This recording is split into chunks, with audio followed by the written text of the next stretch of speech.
Hare Krishna. Krishna devotees, please come ahead.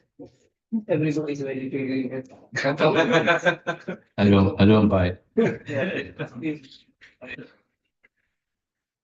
There are many devotees who might come, so please come closer. Nobody likes to come sit right in front. Everybody else- The view is really not so much. More people come to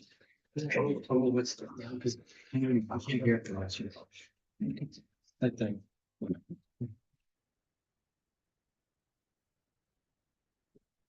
Om Jnana-manandasya, Jnana-jnana-salakaya, Chakshura-malikammadaya, Tasmai Shri-Guru Namaha, Bhukam Kutavasara, Guru-Namaha, Upadana Shri-Guru Namaha.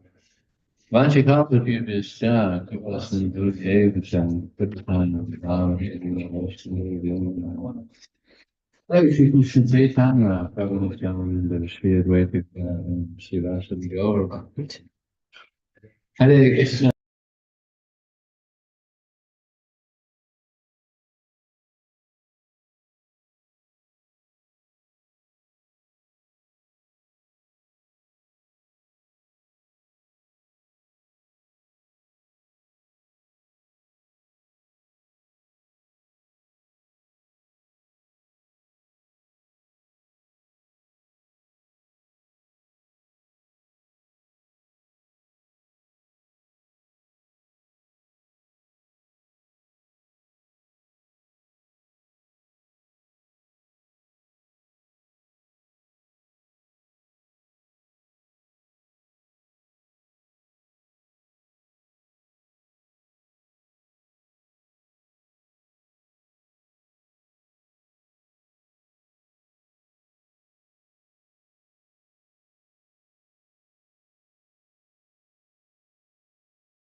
Christian? I don't think so.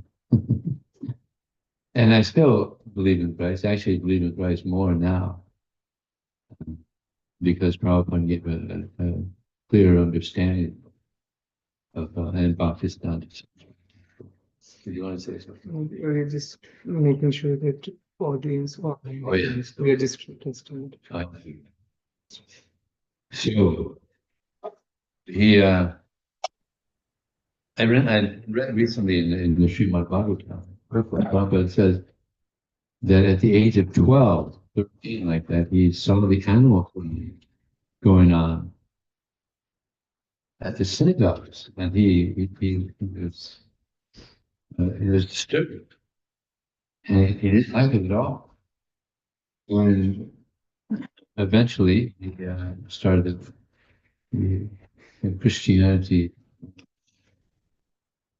But this is one thing that Prabhupada also will point out to about Christians and Christianity is that the Bible says, "Thou shalt not kill," but so much killing is going on. And we slaughter Muslims.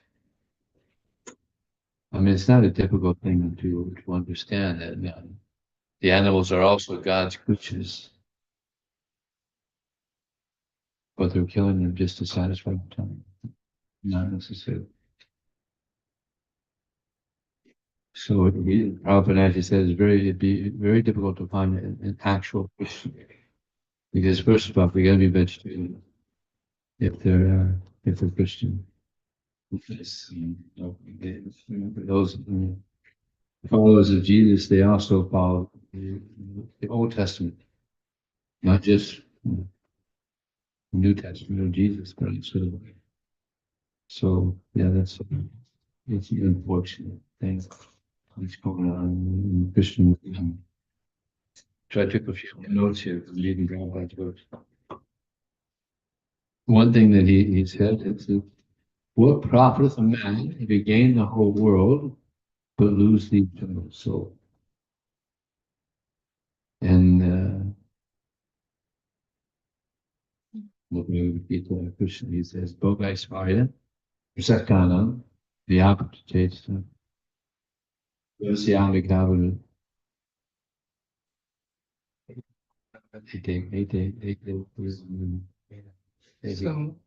Some other with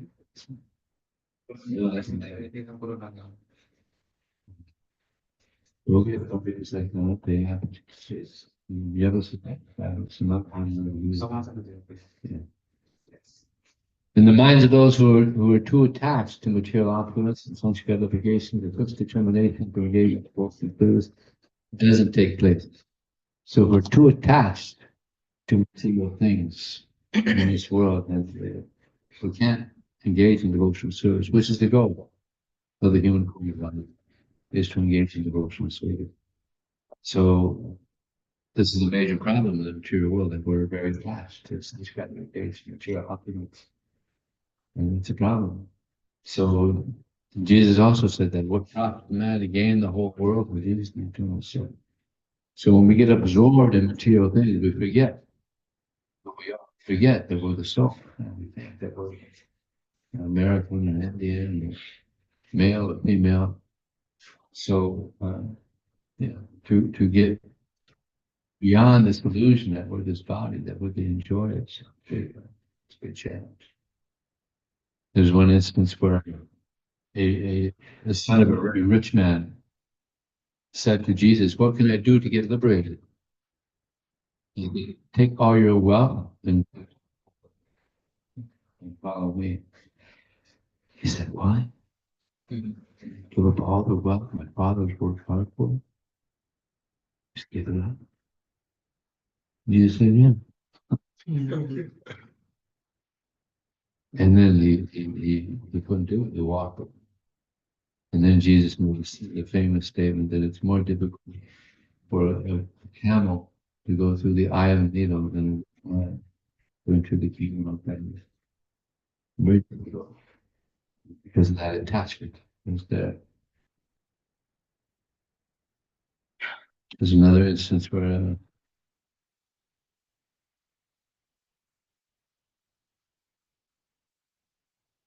So Prabhupada was speaking to a priest, and the priest said that Christ is the Greek word for Christos. And Prabhupada mentioned that Christos is the Greek version of the word Krishna. So they're very connected there. Christ means the anointed one.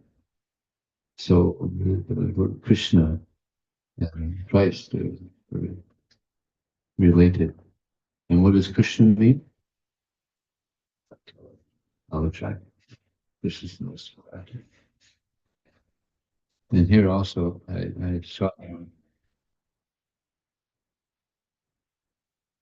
there was an instance in the past times in Jesus where there was one prostitute that he got caught engaging in adultery. And according to Judaism, if someone is caught doing adultery, then they're stoned to death.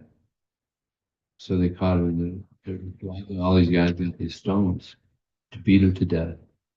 And they went to Jesus and said, Rabbi, what would you do? She's committed adultery. What should you do? The Bible says stoned to death. So what did Jesus say? He said, the person who is not sinned, throw the first stone. Person who is not sinned, throw the first stone. So everybody put the stones down. Because they were all sinning. They had this saying also that you're looking at the splinter in the person's eye, but you got a stick in your eye. In other words, you're looking for they have to say you point your finger at somebody and it's straight pointing at you. So much criticism, but we also have our faults. And Krishna says, "Sahajam Pamakonte," so that in every endeavor there's a fault.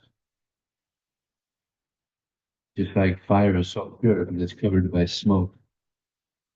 Krishna goes on to say that therefore you should do your duty, even if it's filled with fault. Anybody here free of fault?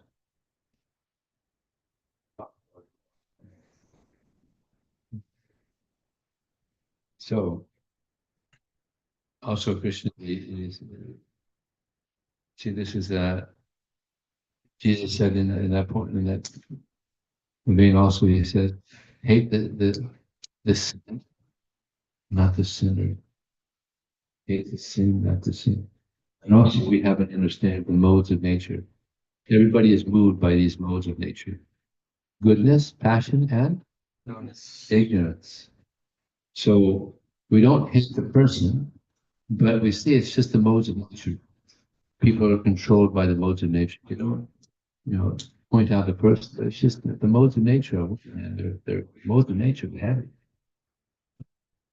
Krishna says in the Gita that no one is beyond these modes of nature.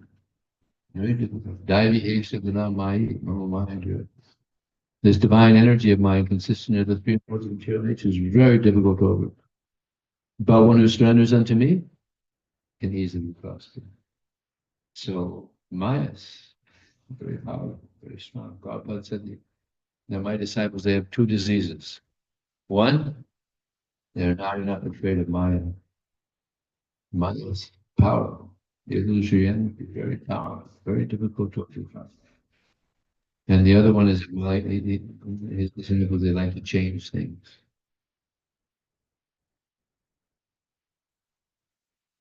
And we've seen that since Prabhupada left. Even when Prabhupada was here, they tried to change so many things.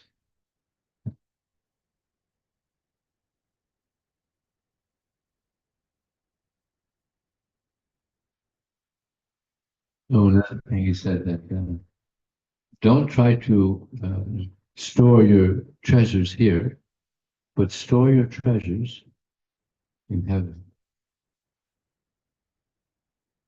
Everybody wants wealth, but we find out how wealthy we are when we find out how many valuable things we have that money can't buy. So what is a valuable thing that money can't buy?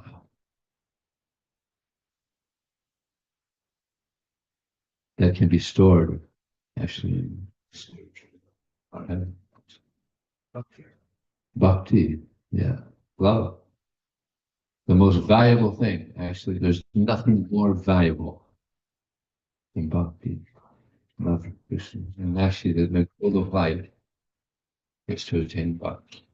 That's why we're here, to become free of the modes of nature, goodness, passion, ignorance. And Prabhupada said, and develop there's a pure mode also, the mode of pure devotion service.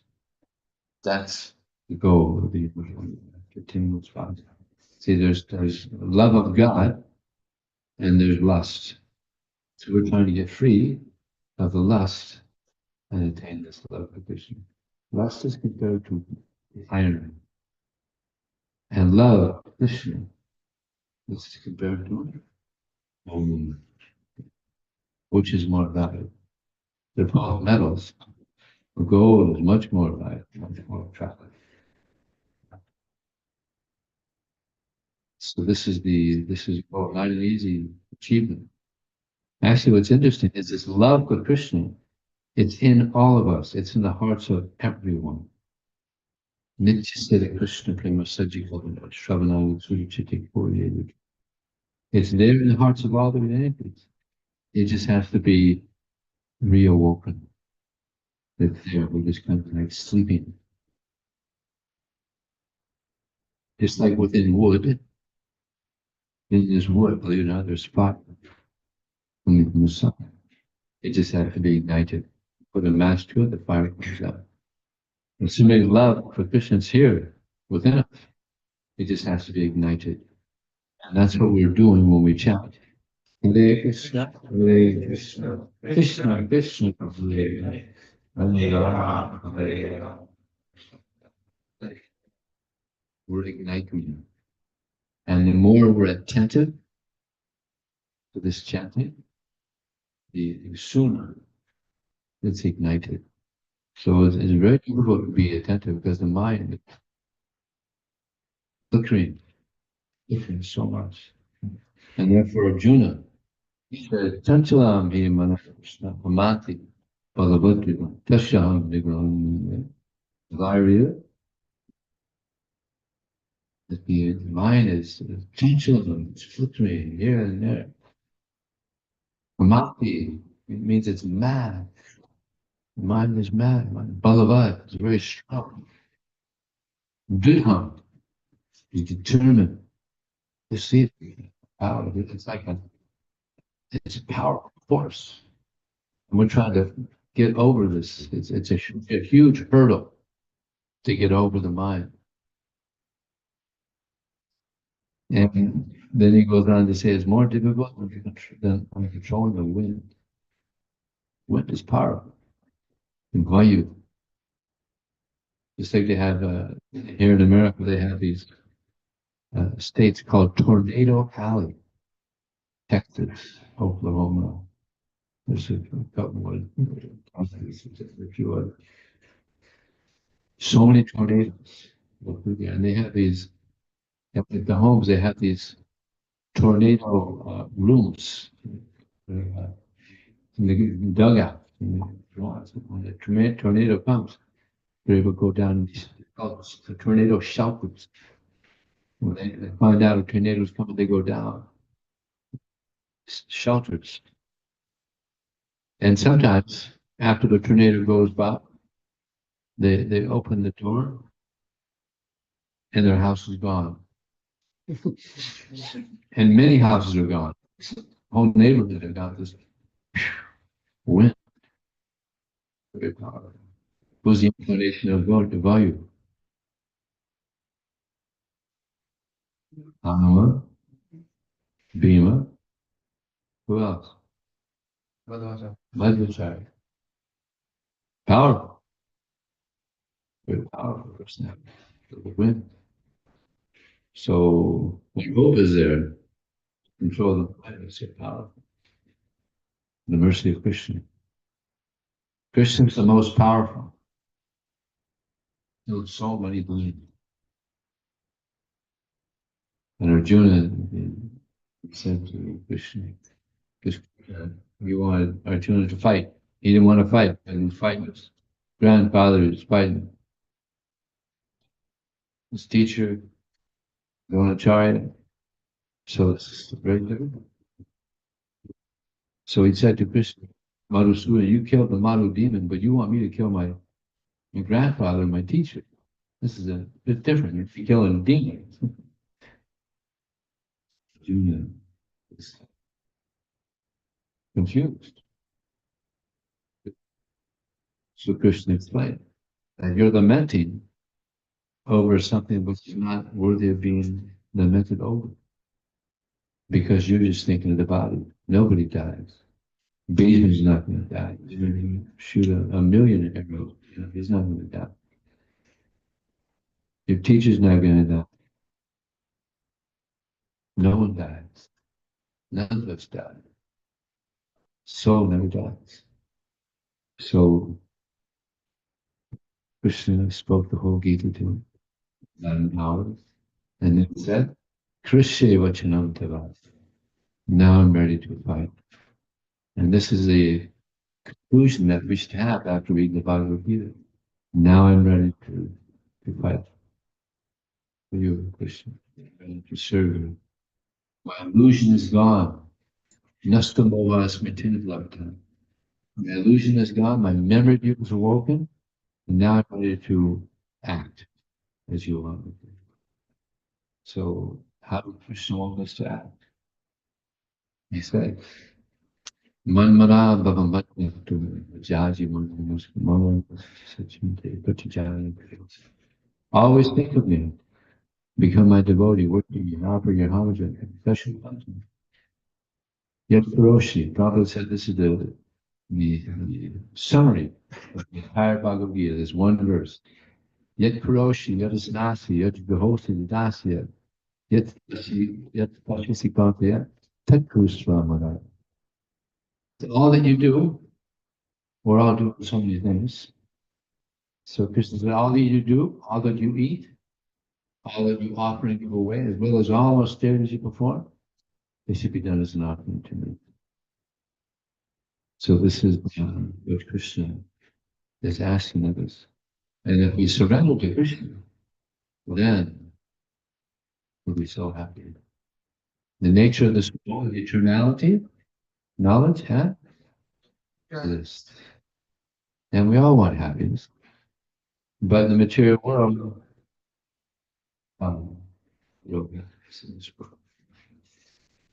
it's called, people think there's some happiness. It's called Maya, delusional happiness.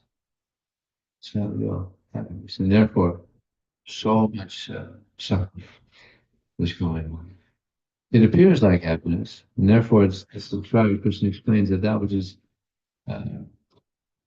happiness in the beginning, but misery in the end, that's the mode of passion. It's so nice. You know, the honeymoon, the flowers, and the parties, and so it's so wonderful. Happiness in the beginning, misery in the end. But happiness in the mode of goodness, a little bitter in the beginning, nectar in the end. So that's surrender to Krishna, a little bitter. Be a little bitter in the beginning, but then it becomes. It's like many devotees joined the movement. They were told to wake up at 2 o'clock in the morning and go to Mangalarti. And many of them said, "4 o'clock, that's when I used to go to sleep." You need to wake up at 4. And it was difficult in the beginning, but then it became so nice. And when you never get up even early. Because Mangalarti is very nice, auspicious. Mangalarti, auspicious arti. So, eternality, knowledge, and bliss. Krishna's given us so much knowledge. Jnanena tuta ajnanam yesam nasanam tesam adityadgyanam prakasata. Krishna says like that. When one is enlightened, with knowledge, but when ignorance is destroyed, that knowledge reveals everything. Just as the sun, when it rises, it reveals everything. Everything is revealed when we have trunks and everything. Krishna is a chapter, the transcendental knowledge. So many nice verses in the Bhagavad Gita, and there's the most confidential knowledge. Raja Vijaya, king of knowledge. So much knowledge in the world, but he gives the king of knowledge. And you can see how this is true. Krishna spoke the Bhagavad Gita about 5,000 years ago. And to this day, it's being studied in universities all over the world. And some of you probably know that Oppenheimer, he learned Sanskrit just so he could read the Bhagavad Gita in its original text. Can you imagine? The guy was so smart. He learned the language, and Sanskrit isn't an easy language. It's a difficult language. It was so smart. He learned Sanskrit just so he could read the Bhagavad Gita in the original text. And then when the atom bomb went up, he quoted it. Time ahead to destroy the world. So Bhagavad Gita is such an amazing book. But you know, it's amazing. I distribute books. It's my main service. I distribute books all over the world. And believe it or not, about 95% of the Hindus I speak to haven't read the Bhagavad Gita. I'm like, I just like, it's inconceivable. When I got the Bhagavad Gita, I read it in 5 days. I couldn't put it down. Most amazing book I ever read. And since then, I lost count of how many times. And I'm just amazed. Here, such an opportunity to get such valuable knowledge. They don't take it seriously. Of course, I think here, you probably all read the Bhagavad Gita, right? How many of you have read the Bhagavad Gita cover to cover? So those of you who haven't, you should. Should. This is the king of all knowledge. Brahma Vijaya. Rajaguya is the most secret of all secrets. Avitram is the purest knowledge. Where do you hear about pure knowledge? You go to university, there's no pure knowledge there. It's all technical and scientific and business. There's no pure knowledge. But you read the Bhagavad Gita, there you find pure knowledge. And if you read the Bhagavad Gita, you get purified. If you read books that are pure, guess what happens? You get purified. Wouldn't it be nice if we're actually pure? That'd be nice. Just reading Bhagavad Gita. Rajaguya, Pavitram, it's the highest knowledge, transcendental knowledge. And because it gives the perception of self through realization is perfection of religion. It's everlasting and joyfully performed.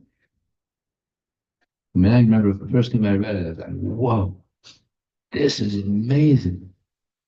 And I was on a search, I was looking for the truth.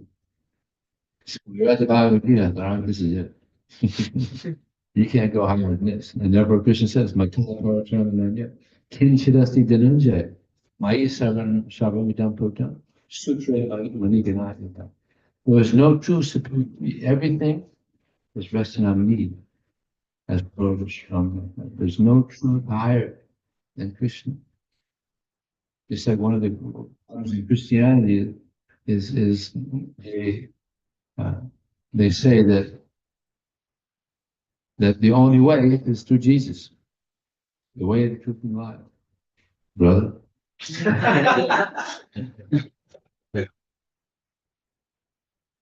So they misinterpret that. The way, the truth, and light is one must accept a spiritual master. Not that he's the only way. And that's what I like about Krishna consciousness when I join. Because we don't say that. If someone is a good Christian, we can go back to the spiritual. If someone is a good Muslim. But in Christianity, there's a lot of misunderstanding. And that's another thing, is they'll say that Jesus is God.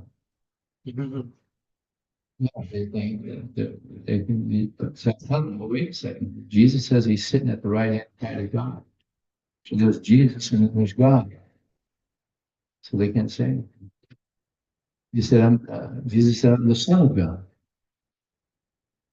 So things are a little confusing.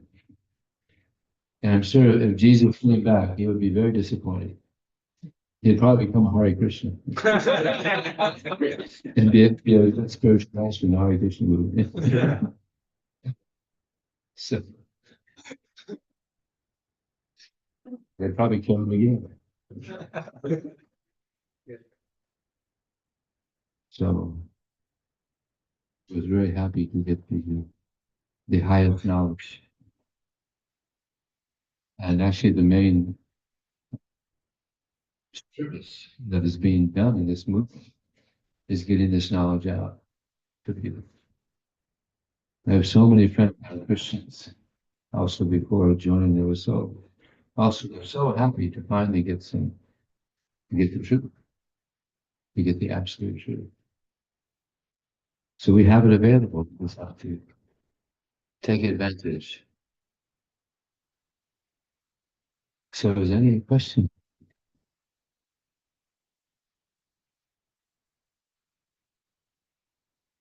One thing also is that Jesus was very compassionate. Shakti Vaishnava. That's the nature of pure devotees, is that they're very compassionate. So he preached and he told his followers to preach. He was very compassionate and he was tolerant. If you're tolerant, then there's room to become compassionate. And therefore it's stated, Titikshila Karunika Surya Sarvadehina Ajat Sapratasana Sadhava Sadhabhushana. This is the nature of a devotee, tolerant. He was so tolerant that they put him on the cross, crucified him. And what did he say? God, please forgive them. They don't know what they're doing. Imagine. It just killed them, brutally killed them. Imagine, put him on a cross and nail him, hands on the cross, beat him. Terrible. But he just, God, please forgive them. They know not what they're doing. So it's compassionate, it's tolerant. These are some of the qualities of a devotee. Tetiksava, Karuna, Sura, he's a friend to all the things. Jesus was very popular in the Buddhist world. He got a big following. And it's interesting that those who became followers of Jesus, they were searched after. And they would tell the followers of Jesus, all you have to do is say you don't believe in Jesus, and we won't throw you to the lions. And they wouldn't do it. They were being thrown to the lions. Imagine that. But they had such integrity, they wouldn't say, "No, I believe in Jesus," and would be thrown to the lions. Yeah. Yeah. Krishna would appreciate that. Whoever had such integrity, they went. You can the spiritual stuff. They got some incredible results, such high integrity.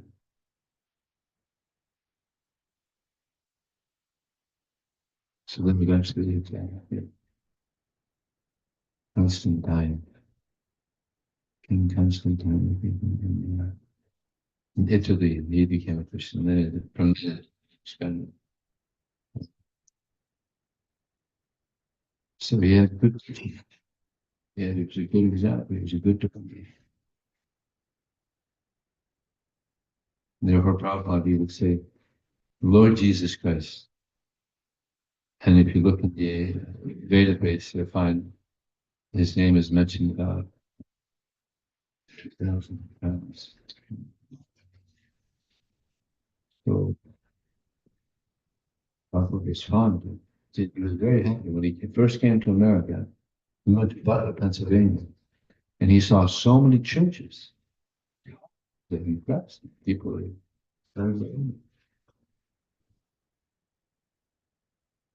Especially the forefathers in the early days of America. Very God conscious. Therefore, in all our currency, this is the only country in the world, in all the currency, God we trust.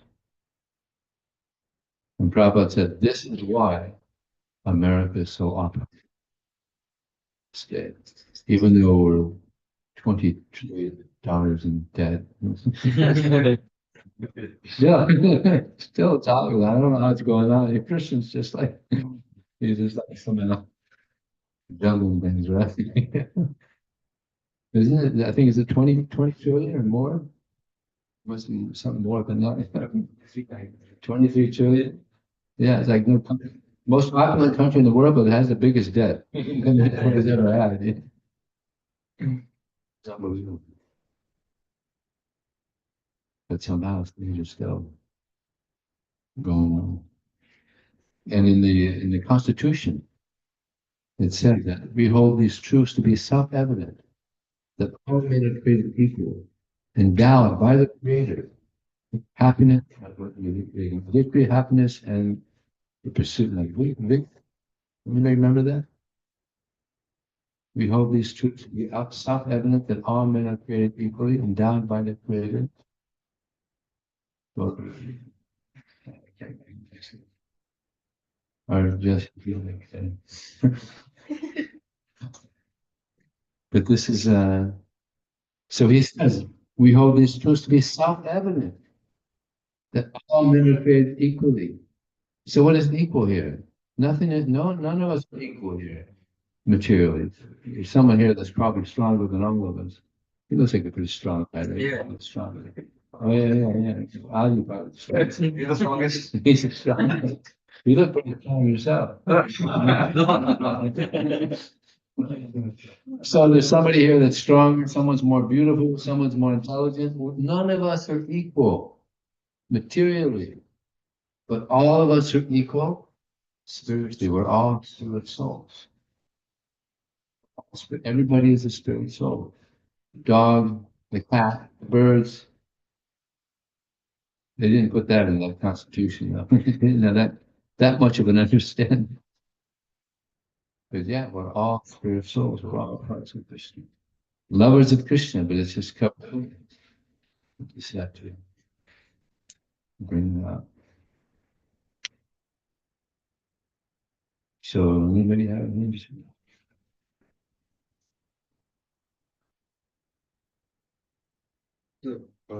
Yeah.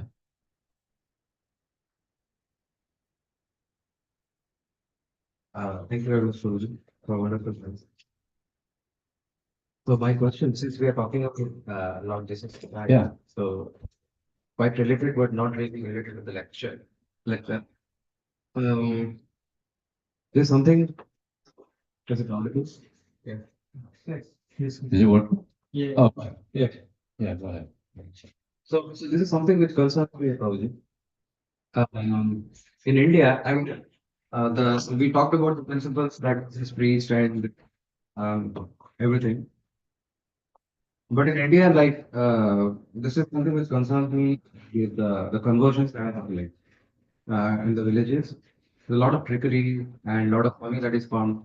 And the most concerning thing is the people when they get converted, they become hostile to the Hindus Yeah. and they start criticizing. So, like, what is your view and what should we do something? Let's beat him up.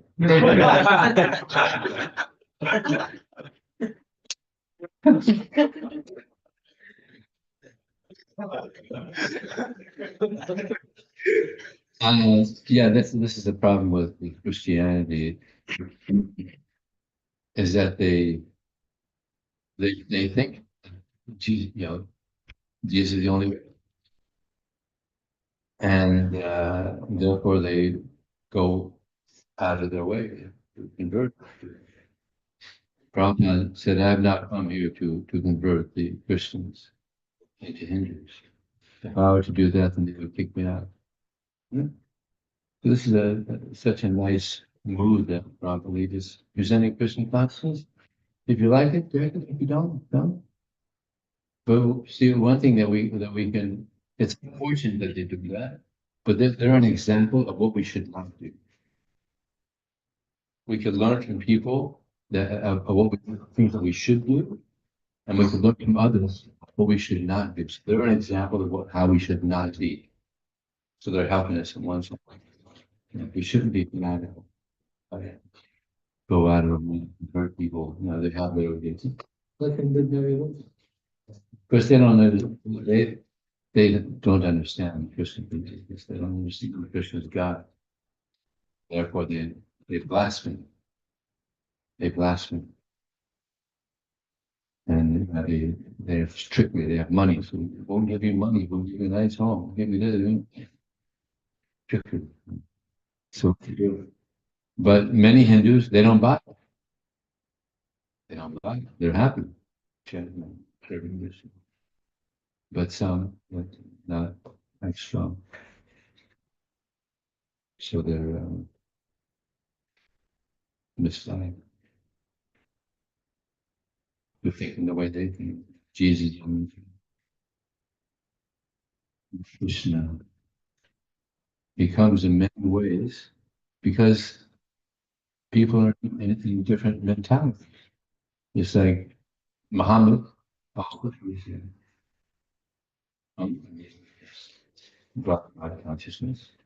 Also, there's a lot of fanaticism there. So Krishna, he comes in different ways to help us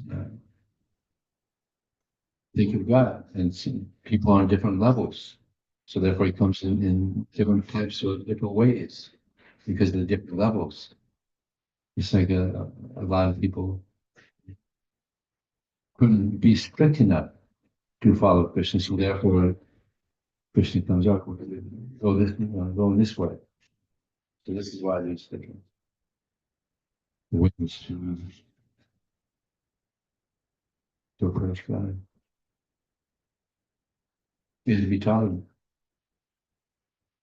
Haridas Thakur, like Jesus, he was so tolerant. Haridas Thakur, he was a Muslim, but they didn't try to convert him. He was just attracted to Krishna, and he also was so tolerant. Muslims, they couldn't appreciate that he became a Hindu. And he said to them, oh, so many Hindus become Muslims. So what? One Muslim becomes a Hindu. What's the big deal? They wanted to kill him. And therefore they beat him in 22 places. But what was he doing? He chanted Hare Krishna. Lord Chaitanya talked about such a great word. So again, here's an example of how we should not be. Someone, somehow some Hare Krishna is pulled away. We go and try to kill the person that pulled away. Fanaticism. So we have to be tolerant. Tolerance is such an important aspect of devotion service, and fanaticism turns people off.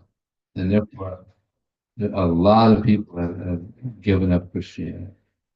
And even when Prabhupada was here, a priest came up to Prabhupada and he said, these boys you have, they're our boys. Yeah. But they were not interested in God at all. Now they're mad after God. And they're bright faced. And he asked, how do you do that? Prabhupada was getting people that weren't interested in God, atheists. And they're becoming great devotees. Like this lady in England, she's the Bhaktivedanta Visakha. She was an atheist. My brother was an atheist, and her sister was an atheist, and mother was an atheist, his father was an atheist, the whole family atheist. She's such a good devotee. She writes these articles in the BTG that are just amazing. And Prabhupada found out that she was an atheist before. So Prabhupada asked her, "You are an atheist. How did you become a devotee?" And she said, "Well, Prabhupada, you're merciful." The Prabhupada was very merciful. He was an atheist. He said, and so many of us Christians became devotees. They weren't fanatically preaching, but it was more attractive. And there's philosophy in Christianity, practical philosophy. A lot of thinking. Very good. Understanding of God also. Who's God? Having a clue. You have some name, Jehovah, Yahweh, but the activities of God, not a clue.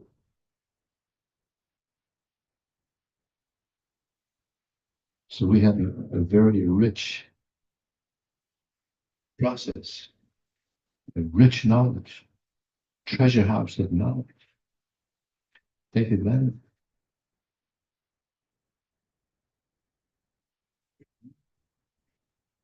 Yeah.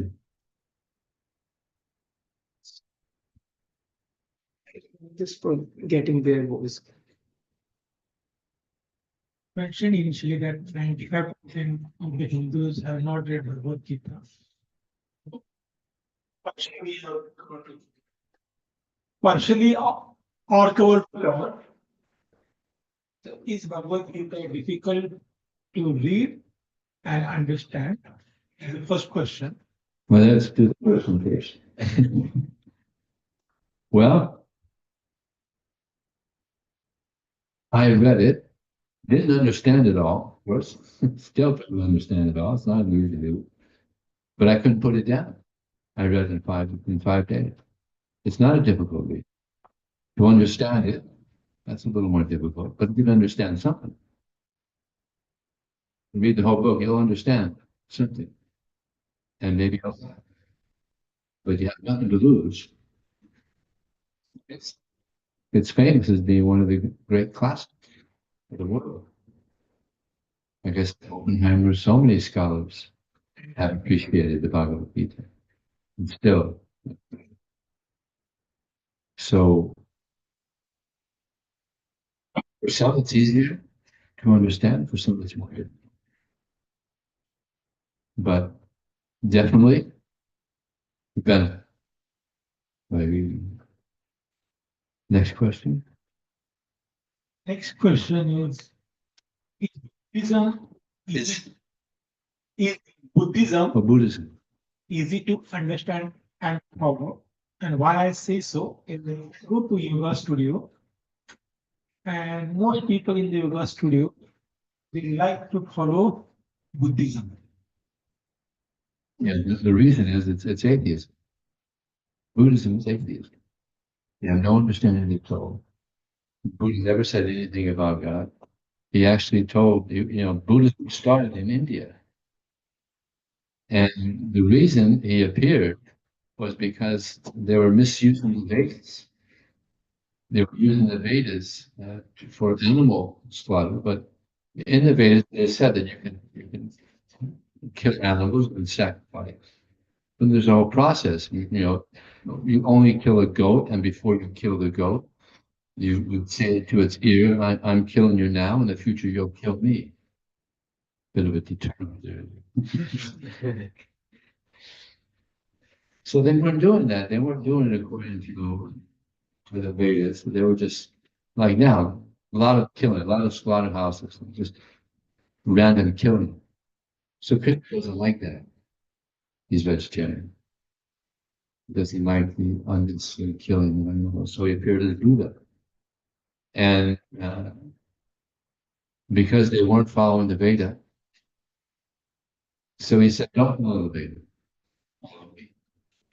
And he was popular. He's Buddha. He's very popular. So he told them, ahimsa, vegetarian. a vegetarian. And they were all vegetarian. Now the Buddhists, so many Buddhists eat meat. So that was why Buddha came. But yeah, there's no mention of the soul, no mention of God, although Buddha is God. See, this is Krishna, he's a little bit of a trickster too. There's no mention of God, but they're worshiping Buddha as God. So they don't. But yeah, it's not a recommended process to follow. Best to follow Krishna. The third question mine is that are we lacking somewhere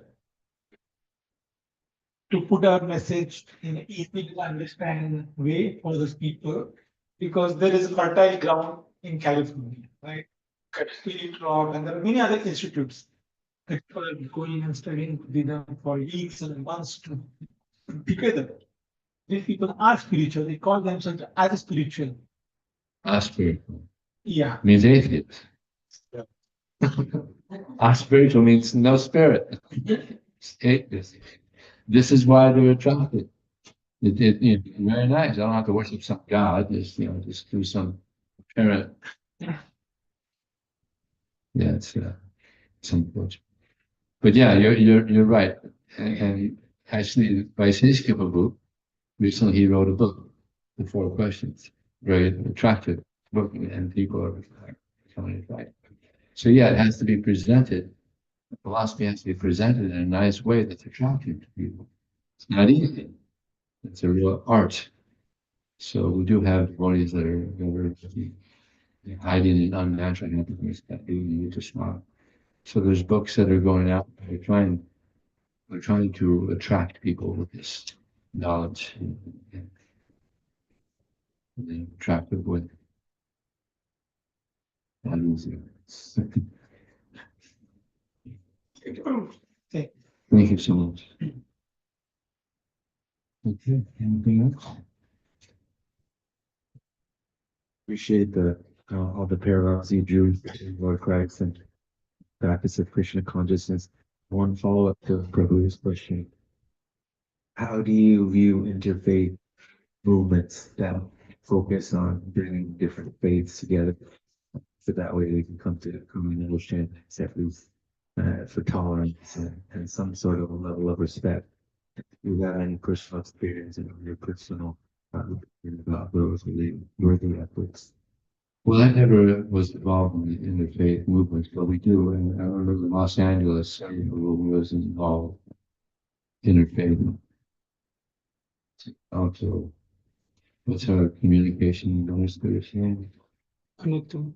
Anuttam movie. It was this every year he goes to these interfaith meetings. So it's good. It's not.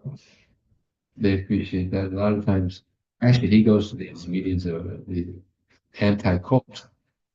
He's there, and he's the ultimately he's like probably one of our best examples of devotees in ISKCON. He's just such a gentleman. So a lot of those people, they're just by talking to him, they understand. Well, I guess these Hare Krishna they're actually not a cult because he's just such a wonderful example of a devotee. Yeah. So yeah, I'm sure they probably have something on here, some interfaith. Are we involved? Devotees involved? Interfaith? Well, there's one in Gilroy called ICSC, Interfaith Community of Southtown, means it's for the Santa Clara County. Did we have anybody there? Well, if I understood the name correctly, he's the Vaishnav Maharaj might have attended once before. But actively, if you're in this area, I just don't know. Yeah, it's nice to have some presence in there. Since you're talking about me being with And had to just for so you personal. didn't. It's interesting. Well, you also have a good demeanor, maybe. Yeah, he's the one. We can represent. Hare Krishna. Okay. Yes. Yes. The microphone is coming within 2 seconds. I had a question about conversion. What is Well, it means that you're with one religion, then someone comes and tells you, you join that religion. Just, huh? like I just said it gets involved a lot. Yeah, well, Christianity, Christians, they go all over the world. They're also in China, they're all over the place, trying to convert, because they think that everybody else was in darkness.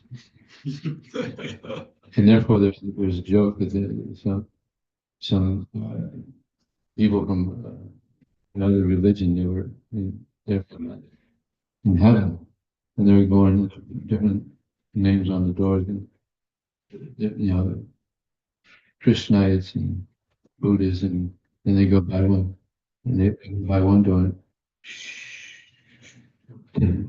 be quiet and go by one. Why you say that? Because they think they're the only ones here, the Christians. Yeah, they think that they're the chosen ones. But Jews, Judaism, they're the chosen one. But we're the actual chosen one.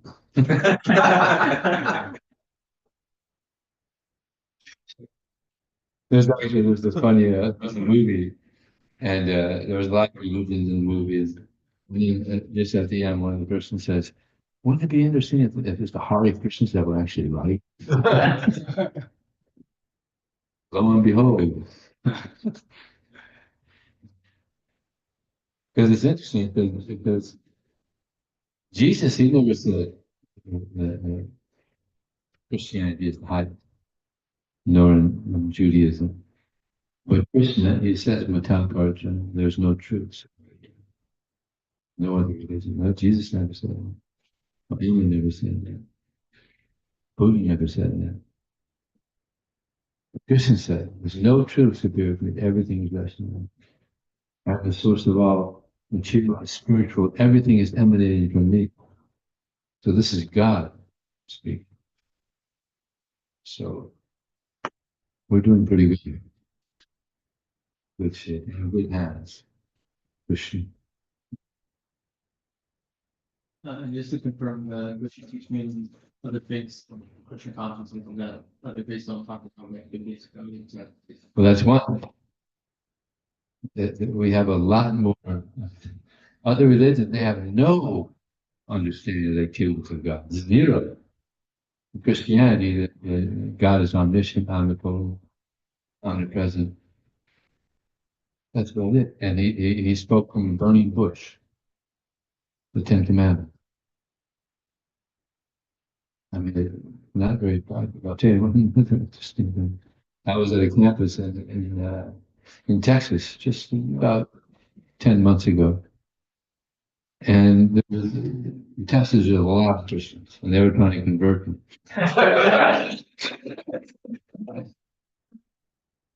There's one lady and man said, "So what do you have in that book that's not in the Bible?" I said, "Well, we have an understanding of the beauty of God." And the lady said, "We also have an understanding of the beauty of God." I said, "Oh, what's that?" God had blazing fire coming from his eyes. I said, "That's not attractive. That's scared the hell out of me." So, and it's there in the Bible. They had blazing fire coming. God doesn't have blazing fire coming from his eyes. That's a picture of Krishna, blazing fire coming from his eyes. In the universal form, that's coming out of his mouth. But I don't think that's not Krishna. Maybe they got it wrong. Huh? Maybe they got it wrong. Maybe they got it wrong. Yeah, misunderstanding. I mean, can you imagine? You look at a picture of Krishna, and you got fire coming out of his eyes. So they don't have no understanding of God. And philosophical understanding, I was like, we have the Srimad Bhagavatam, Chaitanya Charitamrita. We have so much wonderful philosophy explaining God consciousness. So much. Well, huge treasure of wisdom. And the people are taking advantage of it.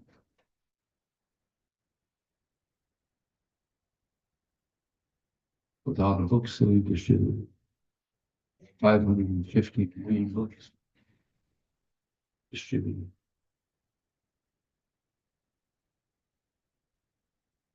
Okay. Merry Christmas. Hare Krishna. Hare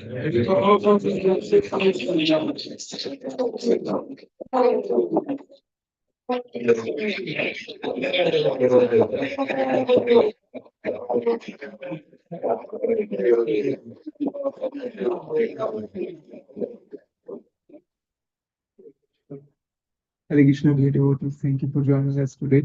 And I would want to thank His Grace Vijay Prabhu. Vijay Prabhu joined the movement in 1978. He read the Bhagavad Gita, as he said, in 5 days. He went to pick it up, he read it in 5 days, and we are trained to meet people who are practicing Bhagavad Gita. And in the next couple of weeks, I think we met devotees. This was in Florida, Key West, and then he moved to Miami Temple there. So Prabhu was also the temple president for many years. But his heart is on distributing Bhagavad Gita. You can see from the way he's quoting Bhagavad Gita verses and the translation, almost as it is written in Prabhupada books. So how much it has touched him and how much he loves to share it from his heart. So he was the president only as long as they didn't find another person. He would like to go out every day. So from last 46 years, Prabhu has distributed books all over the world. He has visited so many countries and taught so many devotees, inspired so many devotees in living Krishna consciousness. So we are so very fortunate that last few months ago, Prabhu has moved to Bay Area, and earlier he was in LA. I think for 30 years he almost, and then San Diego for 5 years, and recently people know to Bay Area. So let's take the advantage of Prabhu's association. It's 46 years of experience of distributing and practicing Krishna consciousness. And let's thank him again with a big round of applause. We want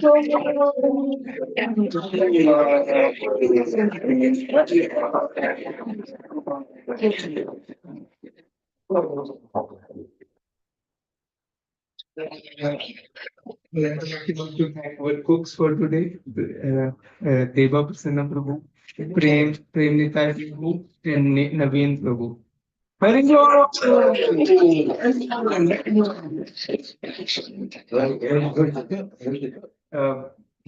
He'll have to take care of his son, Raghunath. So, Prem Nitai, and Naveen should also be there. And now we are also doing the campaign to Live to Give. So if you like, you can share it. Or should I share the book? Okay. So we are doing this campaign called Live to Give. As you all know, we are distributing. We have a goal of distributing 4.2 million Bhagavad Gita at least all over the world. So especially in Indian villages, we have many people, as you were saying. So we don't mind them, proposing Christianity, but we would also like to propose Sanatana Dharma, right? We want them to have access to Bhagavad Gita. So all the Indian villages are distributing Bhagavad Gita. So in this campaign, devotees are sponsoring Bhagavad Gita cases on the occasion of Gita Jayanti and Live to Give Marathon, so that we can distribute these books in villages, in motels. We keep them also in the hospitals, prisons. So where people are changing, transforming their life by reading this Gita. So if you like, you can take this opportunity. This is end of the year. This is a month when Gita was spoken, December 11th was the day. So you can sponsor one case, two case, 10 cases. One case has 24 copies of Gita, and the donation is only $108 only for the 24 copies. Only. Yeah. So if you like to sponsor, we have a couple of minutes now, and we have many levels of sponsorships. Where at least one case, if you can. It will be amazing.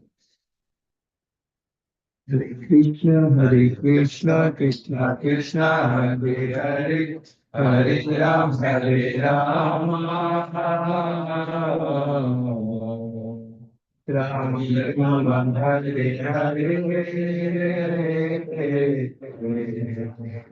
Hare Krishna, Hare Krishna, Krishna Krishna, Hare Hare, Hare Rama, Hare Rama, Rama Rama, Hare Rama, Hare. Yes, Lord.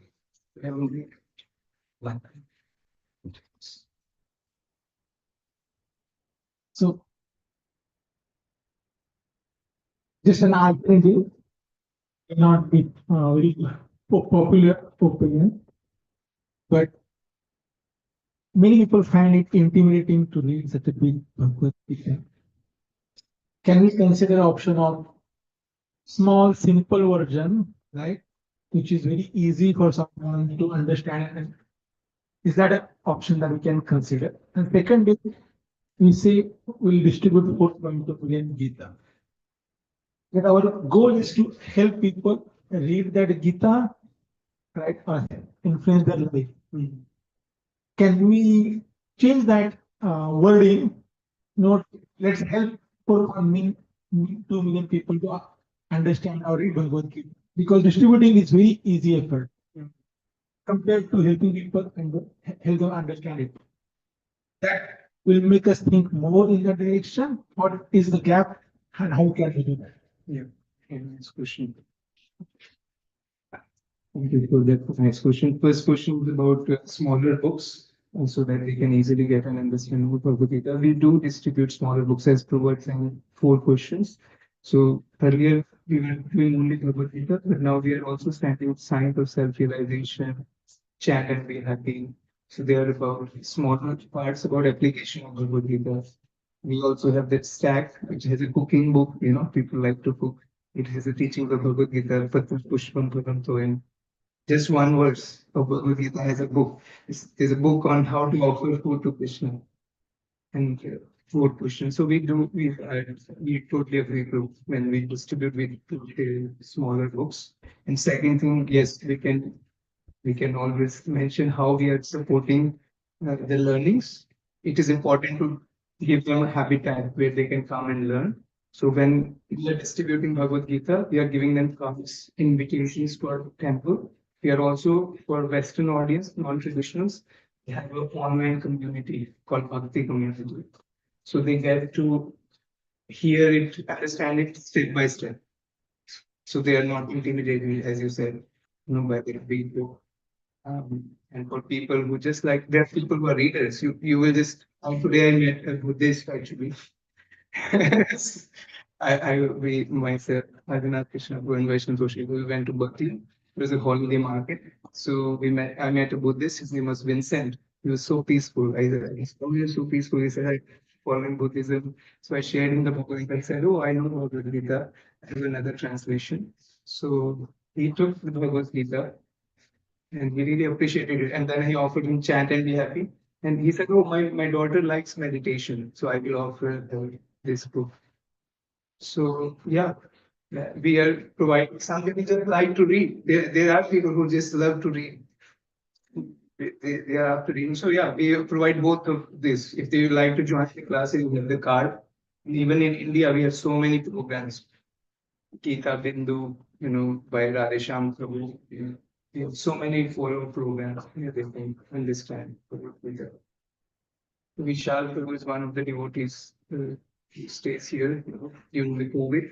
He attended the classes. That you can easily appreciate. Thank you. I have a point to say.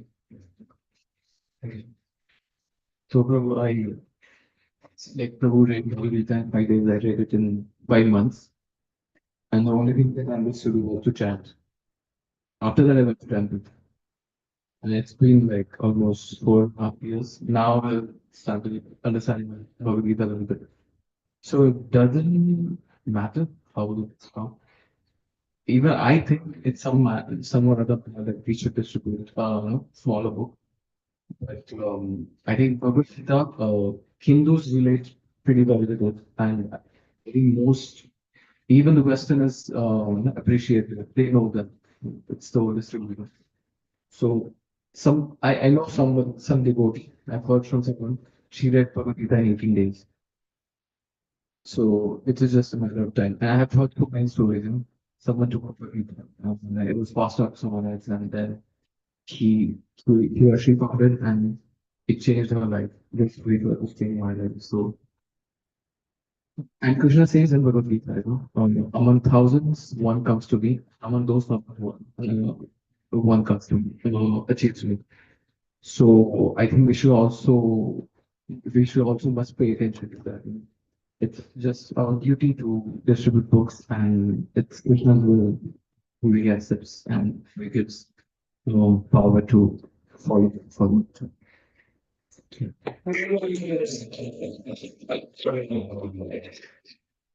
We talk here. If you like to sponsor, you can always contact me at the Burning Tips. Thank you so much for your time and attention, and we wish you a very happy New Year. Happy Krishna consciousness. Hare Krishna.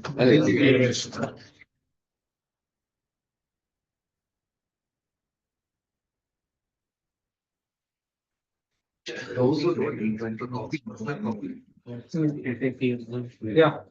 Those who don't have a personal copy of Bhagavad Gita, we have a box that's sponsored by Rupa Kapoor. So he would like to give it to anybody who would like for yourself or to pass it to a friend. So you can collect it. Hari Bol. Rupa Kapoor ki jai. Hari Bol. Yeah. I read, but I didn't read the response. Yeah.